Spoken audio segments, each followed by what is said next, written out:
একটা ছোট্ট গ্রামে থাকে ৯ বছরের একটা ছেলে, নিহাল।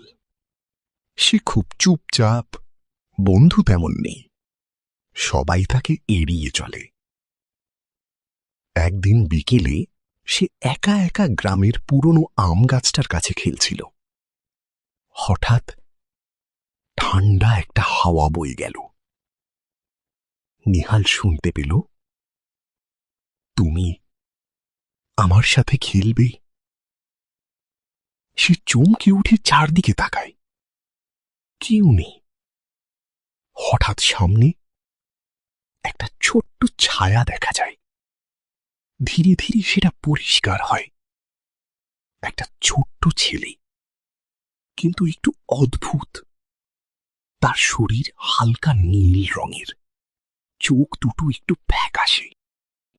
সে হাসে, আমি নীলু, তুমি আমার বন্ধু হবে? নিহাল ভয় পেলেও মাথা নাড়ায়। বন্ধুত্ব শুরু। দিন যায়। নিহাল আর নীলু একসাথে খেলে, দৌড়ায়, হাসে। কিন্তু একটা অদ্ভুত জিনিস, নীলুকে শুধু নিহালই দেখতে পায়। একদিন নিহালের মা জিজ্ঞেস করে, তুই একা একা কার সাথে কথা বলিস? নিহাল বলে, মা, নীলু আছে তো। মা ভয় পেয়ে যায়। গ্রামের এক বৃদ্ধাকে ডাকে। বৃদ্ধা চুপচাপ আম গাছটার দিকে তাকিয়ে থাকে। তারপর বলে, এই গাছের নিচে বহু বছর আগে একটা ছেলে মারা গেছিল। তার নাম নীলু। সেদিন রাতে নিহাল আবার নীলুর সাথে দেখা করে।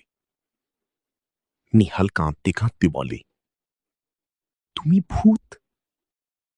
নীলু হালকা হাসে, আমি একা ছিলাম, তাই তোমার সাথে খেলতাম। তুমি ভয় পাচ্ছ? নিহাল মাথা নাড়ে, না, তুমি আমার বন্ধু। পরদিন সকালে নিহাল আম গাছের নিচে যায়, কিন্তু নীলু নেই। শুধু একটা ছোট কাগজ পড়ে আছে। ধন্যবাদ বন্ধু, তুমি আমাকে একা থাকতে দাওনি।